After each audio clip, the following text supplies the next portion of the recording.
we'll have to discuss with Ben because about this.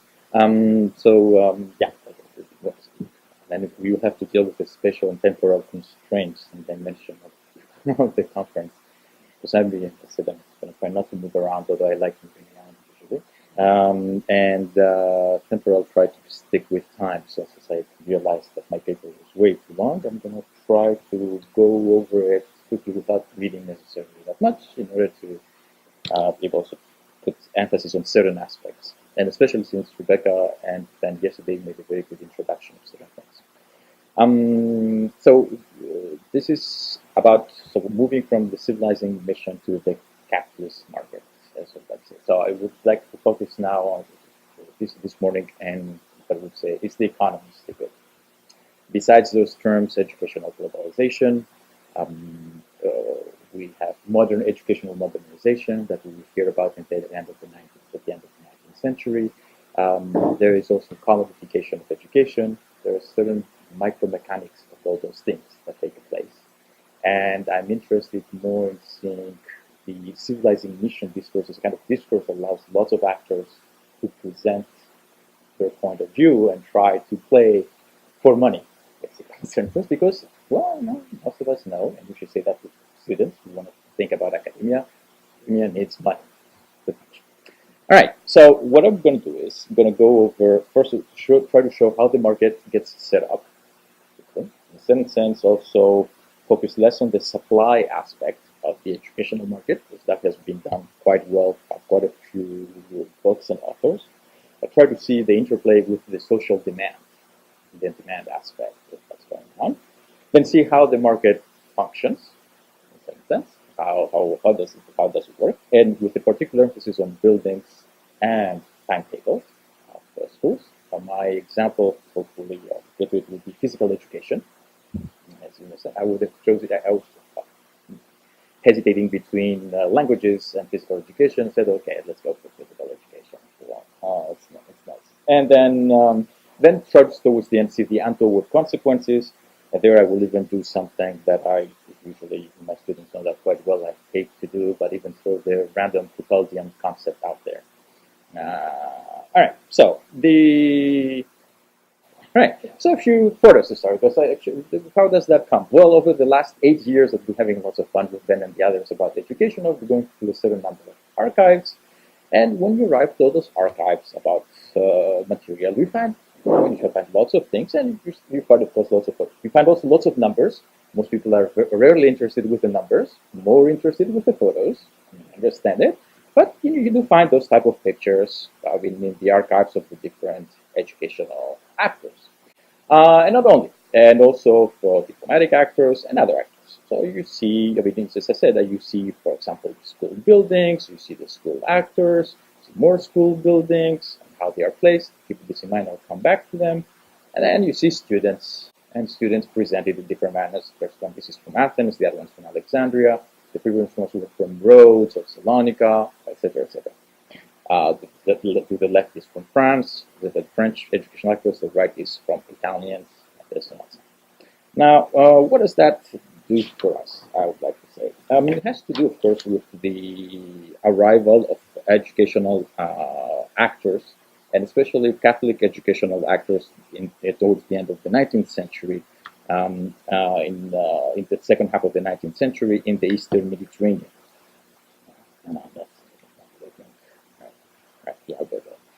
First, there are three reasons why this arrival takes place. Of course, there's the geopolitical reason. I talked about it yesterday.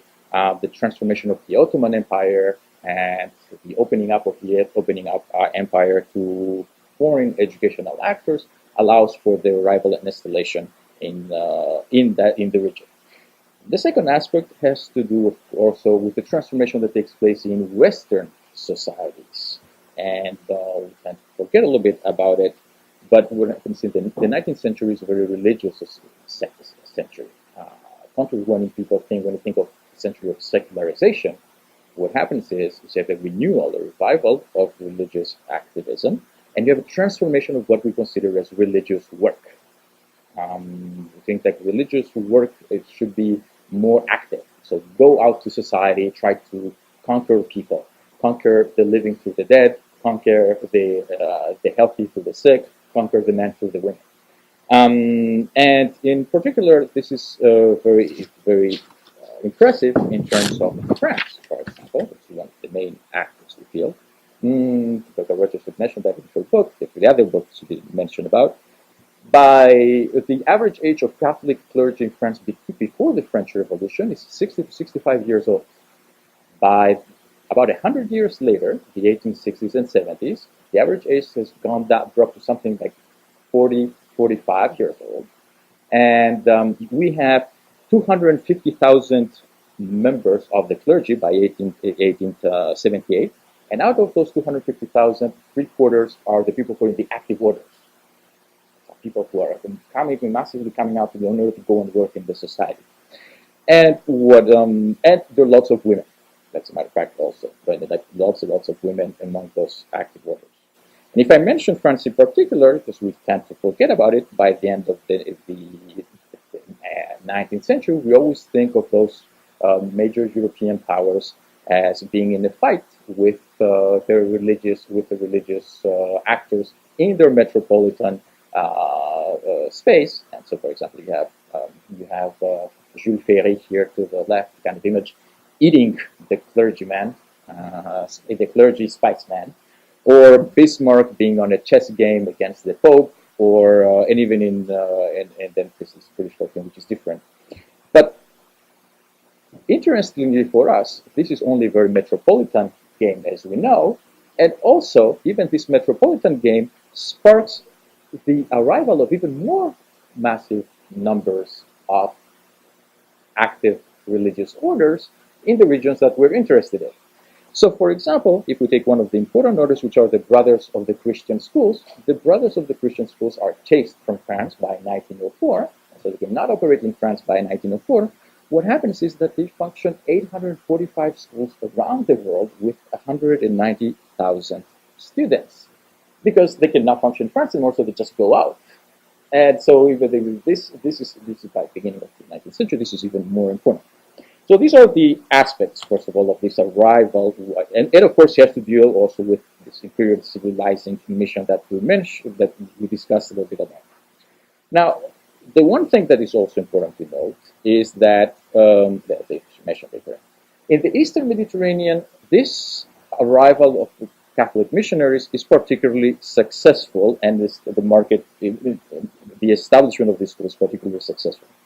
In 1904, the French Foreign Ministry identifies 600 French Catholic missionary schools in the area of what is Ottoman and post-Ottoman states, something between Egypt and the Balkans, with about 100,000 students. And the estimates always stay around those numbers, 80 to 110,000 students. Just a few other numbers.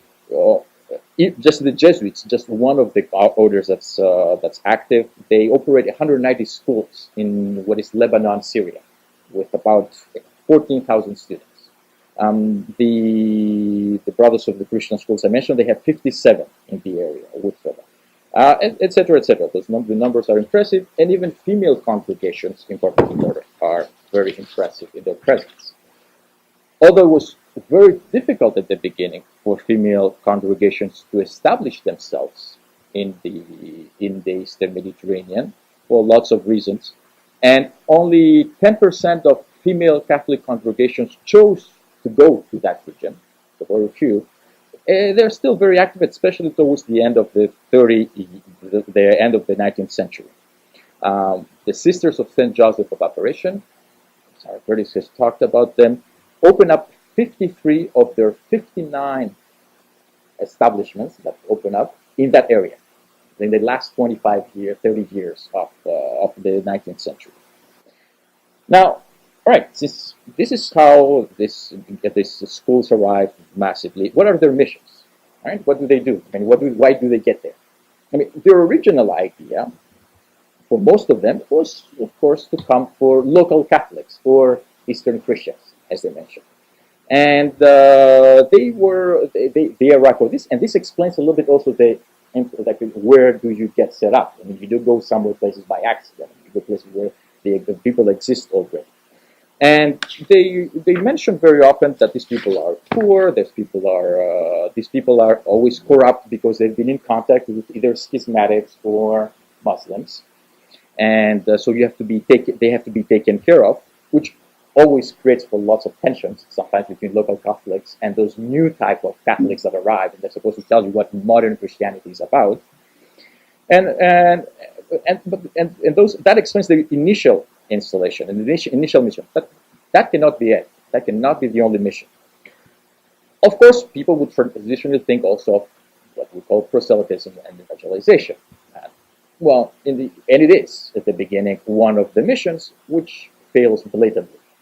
I'll show you, and the numbers show very few people convert, very few people change religion, and this is one of the things that is immediately marked very often by the missionaries and the others, that they don't manage to do that. And as a matter of fact, one of the interesting aspects that happens is that the Catholic Church itself very immediately realizes that in that region they're not producing much, and it's a very interesting aspect in terms of conversions to see, for example, that the Propaganda Fide, which is the congregation responsible in Rome for everything that is missions, and it's a highly centralized bureaucratic organization that functions quite well, that sends out every year a document saying, you have to tell us, give us numbers, what you did, etc., etc. What buildings do you have? What costs do you have? What debts have you contracted? How many people you have? How many people you have converted, etc., etc. This is an example of one of those things. Immediately realizes that in the Eastern Mediterranean, nothing much happens. Not real conversion. So you see the numbers. Sometimes they have 1, 0, 0. Which contrasts, of course, when they get numbers from Africa or I don't know, like in somewhere in the Pacific, or also or in Asia, where people write 10,000, 100,000. Of course, that's not very real either. But yeah, that's the one. Let's go back to the Eastern Mediterranean.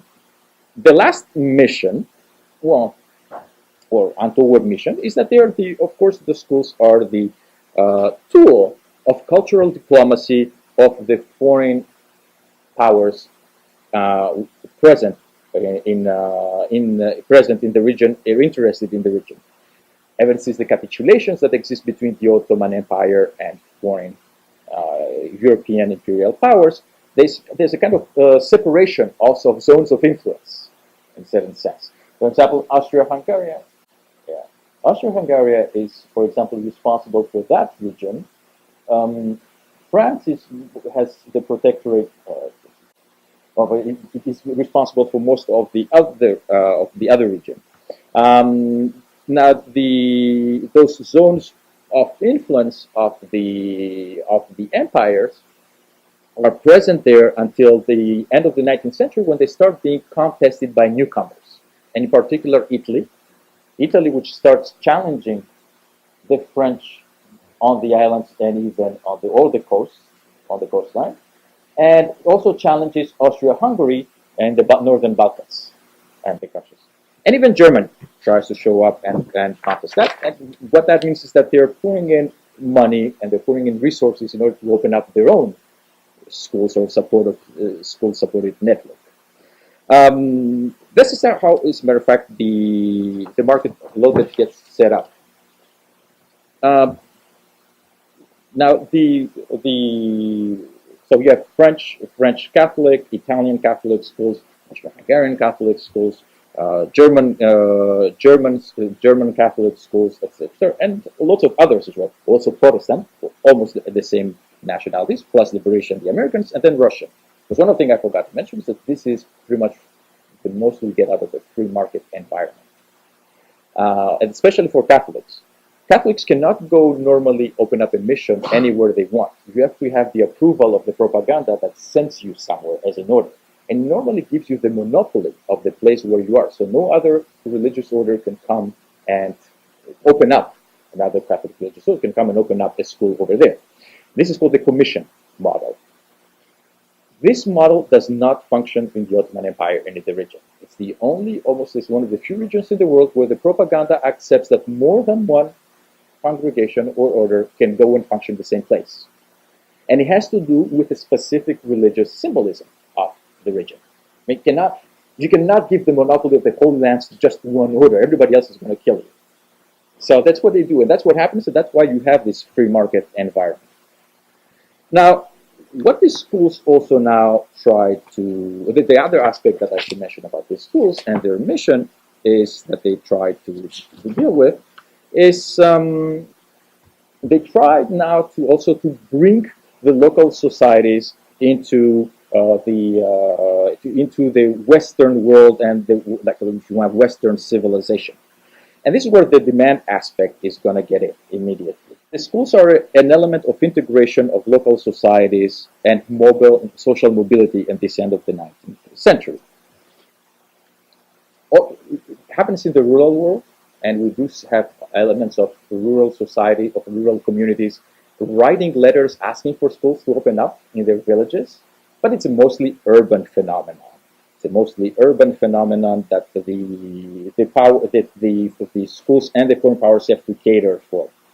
And this is a very interesting photo. For example, it's the King and Queen of Italy that go with roads to present even gifts to poor children and to show how attached they are to the school.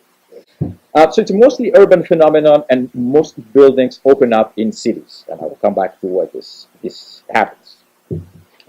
If I give you just an example, once again, the Sisters of St. Joseph of the Sisters of St. Joseph opened, for example, up in Patras in 1894, in Piraeus, and this is their school, in 1895, in Volos in 1905, in Candia and in Salonika 2 years later. The Brothers of the Christian Schools opened in Salonika in 1888, in Rhodes in 1889, in Piraeus in 1893, and of course they are already in Constantinople, Alexandria, and Smyrna. Yeah. Now, why do they have a certain success? Well, one of the reasons that they have success, I would say, has to deal with one of the reasons that they have success, all these schools, is that they provide something that, for example, public education cannot provide locally to those emerging urban strata and of local societies. And who could blame them? It's not by accident that you have this empty corridor over here and this big building appearing in the picture, for example. Let me read you something from the Commission about Public Education in Greece in 1880, and you will understand why foreign schools would have a success with the upcoming social needs. We suggest that we adopt the new model of co-education. They are actually not co-education, the post-Lancastrian, how we call it, the monitorial system, actually, of education. And the monitorial system has an advantage as a system, and it would be good to be introduced in the primary schools of Greece, but under one condition: that the number of students working with one professor, with one teacher, should not exceed 80.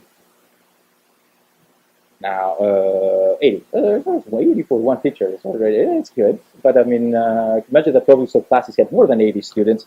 And then you can understand why some of the urban strata of the society didn't want to go to public schools.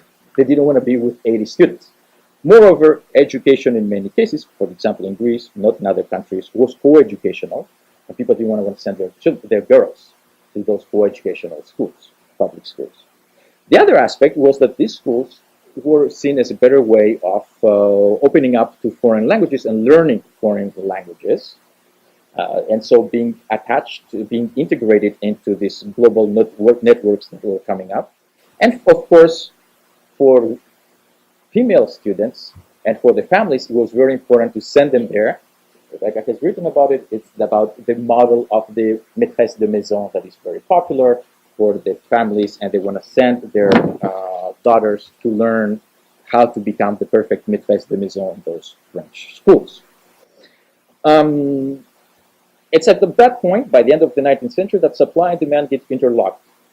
Missionaries open up schools, and the local societies see the interest in these schools, and more ask for opening up of new schools in order to be able to send their children there. Now, and this is where the school becomes the victim of its success. Because if you're opening up and you're doing all those buildings, you have to think that you need the money to do it. And who pays for it? This is the important question. Who's going to pay for all those new buildings, for all those opening up? Of course, the original idea, and there is people paying for it. And here I present you the original idea would have been, actually I should put it there, skip it, sorry. I mean, the idea would be that the local Catholics would pay for it, but that immediately comes up as being unrealistic.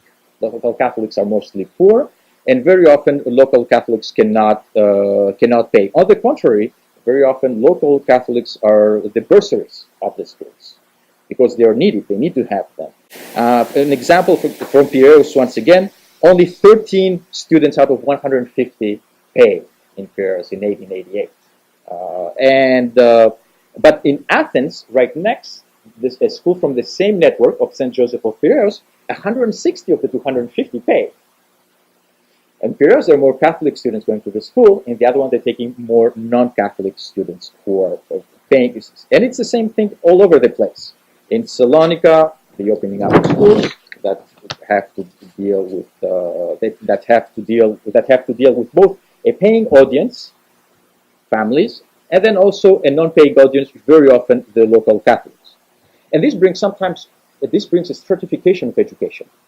I should have gone back there, because this is from Salonika, before I move to the propaganda. In 1902, there's a very interesting scandal that takes place in Salonika. The brothers of the Christian schools open up this new building, which is supposed to be a pensionnat for girls of good families that pay. But right next to it, there's also a primary school with the local poor Catholics. And there's a scandal because both the French consul and the head of the board of paying parents, the Association of Parents, protest because they don't want their children to be with the children of the local poor families, Catholic families. And the brothers of the Christian schools are forced to separate the two schools.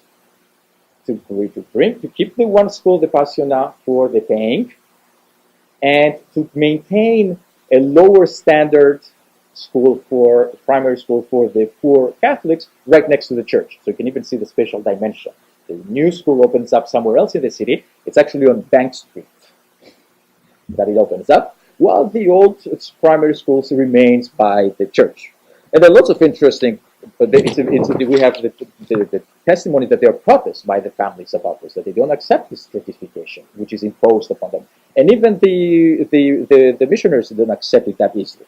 But they have to deal with it because, as I mentioned, they have to deal with the funding issue. Now, not all of them, I mean, the brothers of Christian schools always said that this was very traumatic for them as an experience, and then they were very happy when they managed to reunite the schools again in the 1930s. Not all of them are like that. Another provincial from some other region in Lesbos says, for example, "Oh, I'm forced to take 15 Catholics out of 45 students this year, which means that the number of paying students will be reduced to only 30. So please send me subsidies also. This is this is what it's supposed to be." Now, so what you need then is your dependent or organized, more and more organized charity. Organized charity that is, it's the Bank of the Missions, as we call it, l'œuvre de la propagation de la foi, which is based at Lyon, and they are the ones who send money to the different missions. Every year they get the same thing. They get a report from every mission with expenses. You have there are numbers of students, you have number of costs, you have what they need for building buildings, and they decide to send money. And they're bankers. If they're Lyon bankers, at its best. I mean, they're hardly like rationalistic in what they do that.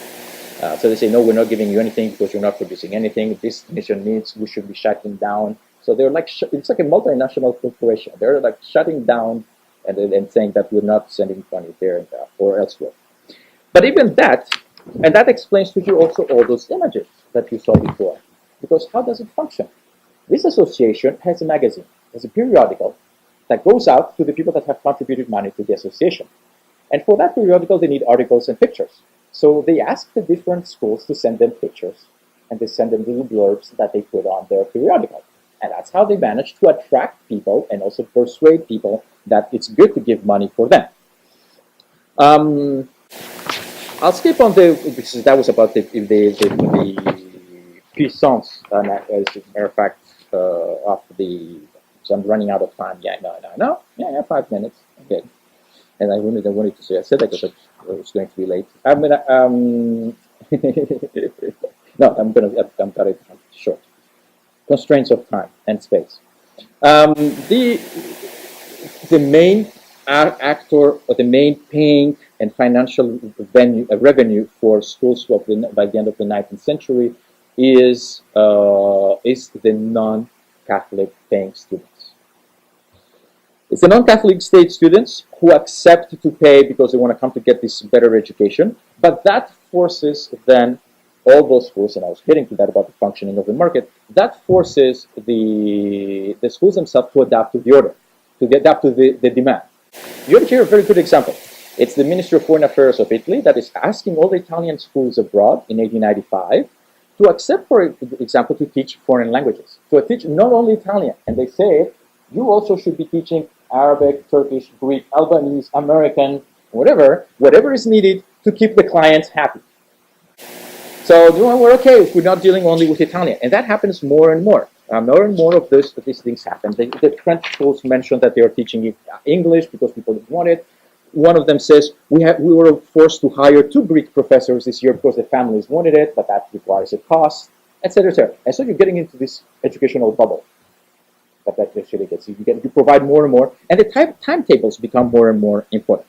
All right, quickly about physical education, because I had promised I was going to do a little bit about physical education, and this I didn't do it. By the 1880s, physical education was not very popular. People didn't want to do physical education was not in the curricula, and especially in the Ottoman Empire, it was very badly seen either by millet actors. I have here the Orthodox actors from the Patriarchate, which is the great school of the nation, as it's called in Istanbul. But even Ottoman officials didn't really like physical education. And kind of fact, there were certain types of it. But it was becoming introduced more and more by different means. In the Greek educational system, is introduced, and there are 4 hours per 3 to 4 hours per day in the timetable of a student by the 1890s, and it's the type also of physical education that is becoming important, and it's also private initiatives that existed, and it's the type of physical education. Because of course, when you introduce physical education in the timetable, you have to think about where are they going to do it. In the great school of the nation, they were going up and down the stairs. That was physical education for them up there. They were going up and down stairs. But more and more, now that physical education is there, that's where you get a little technological revolution in it. More and more, what happens is as physical education becomes important because of 3 things that conflate: the medical discourse, hygiene of the body; political discourse, building the citizen soldier; but also a kind of educational discourse. More and more people complain that the students cannot stay 7 hours at school without doing something. They have to get them out to work, which means that they have to introduce it in the timetable. And by introducing it in the timetable, what happens is that the timetable becomes even more complicated to deal with and requires also an adaptation of the buildings. For example, I'm reading you the timetable of many Orthodox schools and also Greek schools and also missionary schools of the end of the 19th century. So this is a 6-hour, 6-day week, 8 to 12 in the morning, 2 to 4 in the afternoon. And physical education takes place between 11 and 12, so at the end of the morning, and between 3 and 4 in the afternoon, very often. Except for the winter, the second semester, which is more about the summer, where they ask them to move physical education in the morning, early in the morning, or late in the day, so that they don't have the heat to deal with. But if the physical education is outside, well, then what you need at the same time is new spaces. You cannot have these schools, and I was going to ask you, that are in the center of the city, and that in the center of the city they don't have the space. So they have to build these new schools. And there you have extracts, for example, of those building projects that exist in different missionaries, and then you have the realization of it. And as you can see, and now I'm getting back to those images, now you understand why many of them are built outside of what was the old center of the city, because they needed this new space according to the new pedagogical model and also their new timetable.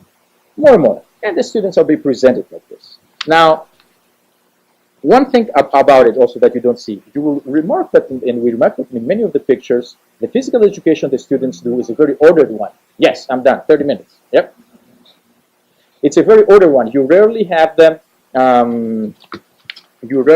see them do athletics. What you see them do is ordered exercises, because people were still very afraid of that athletic aspect of physical education. I'll get back to it in 7 minutes. But I have, because I have to finish. Now finish with it. I'm just finishing this. So as I said, modern.